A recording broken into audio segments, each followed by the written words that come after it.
Welcome back to Swarzo History. It's been a while, or at least it feels like a while. So if you follow me in any capacity, you'll know that I have an album called Born to Rule coming out on June 28th. It's essentially a concept album about the Wars of the Roses.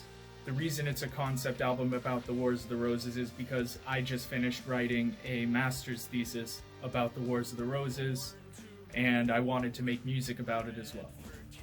Now, because this is a concept album, I think it could really benefit from a revival of the Swarzo History series, where I take each song, give it its own video where we talk about the history behind the song and the lyrics and all that. But I figured before we kind of dive in and start talking about specific songs, it might be good to do a video as an intro to this little series and a primer about what the Wars of the Roses actually are.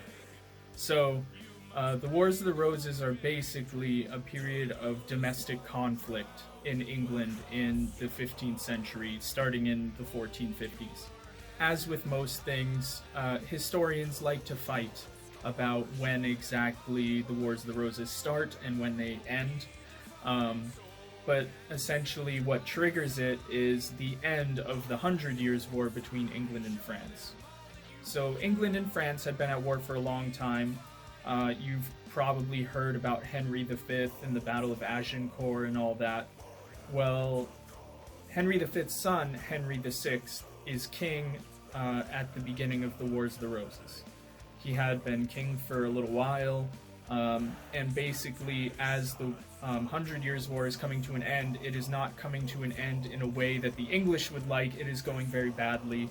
So the son of Henry V, basically a national hero at this point,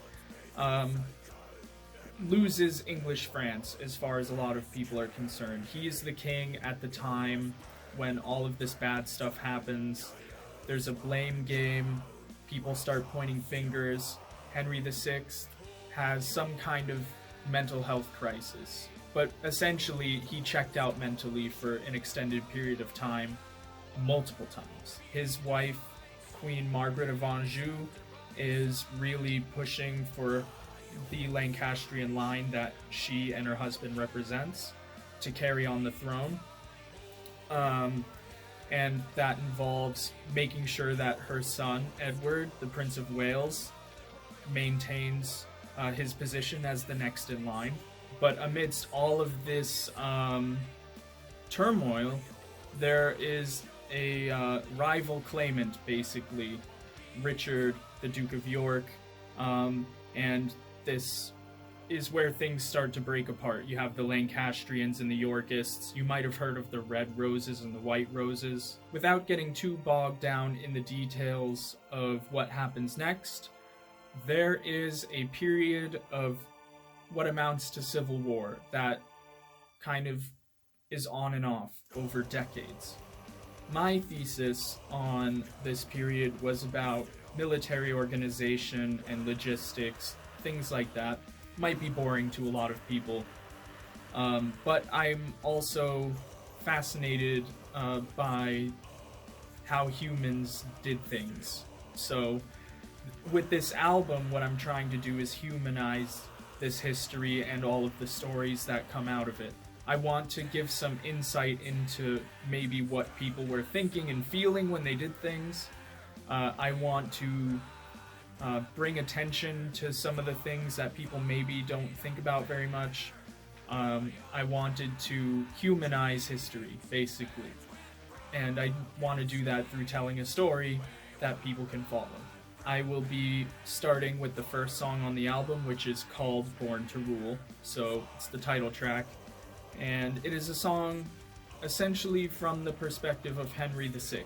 But until the next video comes, I would like to announce that you can pre-order the album digitally on my website, on Bandcamp, Apple Music probably, maybe some other places.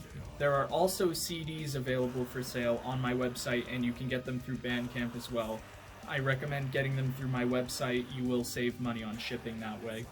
Otherwise, I have merch for sale, and up until June 28th, the album release date, you can use discount code BTR, Born to Rule. and you'll get 10% off your order. So you can use that on CD orders as well if you want.